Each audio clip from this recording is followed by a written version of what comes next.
نو د غرونو لیونی چې څنګه روان شو نو مخامخ یې د چوړیل هغه کور ولید نو سمدستي ودرېد او سوټي خان ته یې اواز کو چې دا وګوره ستا د خوښې هغه کور راورسېد نو اوس خو یار شه که نه راځه بس د دغې کوره پورې زه نور اخوا نه ځو د خان لور هم ستا د دې خوښې په دې کور کې قید ده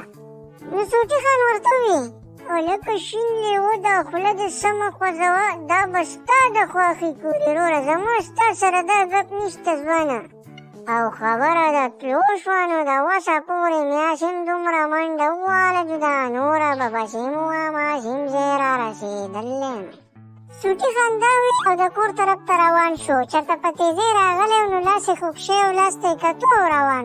نو د غرونو لیونی چې دې په راتلو ولیده وایي چې زنده‌باد او ده سره روان شو نو دواړه چې دې یېرې دې کور ته رادننه شو نو په کور کې څوک نه و نو د غرونو لیوني سوټي خان ته په ګپ کې وویل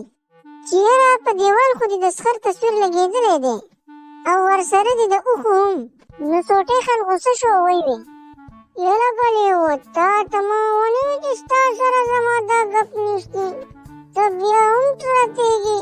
نو د غرونو لیوني ورته وویل چې دا موږی سر دې نیولی په ګپ هم نه پوهېږې راځه چې بره وخېږو که ایشه ښځه بره نو دا دواړه چې کله بره ختو نو په سکرین باندې د چوړیل د ماما زوی راښکاره شو نو دا دواړه چې کله بره وختل نو د خان لور هلته ناسته وه او ژړل یې نو د خان لور چې دا دواړه ولیده نو سمدستي خوشحاله شوه وردېده نو سوټي خان ورته وویل تېروکی بیبي غم مه کوه اوس موږ رالو ښه او د دې ځینې به دې په هوا کړو چې ټینشن وانهلې ښه نو سوټی خان په کړتو سر و چې تېروکی ورته چغه کړه سګرټي ماما ورته پرېږده شاته وګوره د ماما زوی دې راغی نو سوټی خان حیران شو چې زما ماما زوی د کوم ځای نه راغی نو شاته د پشمیني چوړیل خاص باډیګارډ چې د خان په لور نظر ساتلو دپاره یې کېنولی و نو ده پسې شاته کمرې ته راغی نو ده چې شاته وکتل او دا بې ماډله شی ولیدو یو دوه ته خطا شو د تېروکۍ شاته یې ورمنډه کړه او بیا یې سر ونیو او تېروکۍ ته په شرمونو یاد شو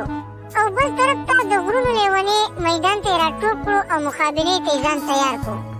او په غوسه کې یې چغه کړه نو د پشمیني بې خونده باډیګارډ ځان نیغ نیغ کوه او خوله یې وازوله چې د غرونو لیوني ولې یو دوه څپې یې راواچولې سړی د شیشې نه بهر وویشته کله چې د پشمیني باډیګارډ د پاپړو په شان د شیشې نه بهر راوویشتو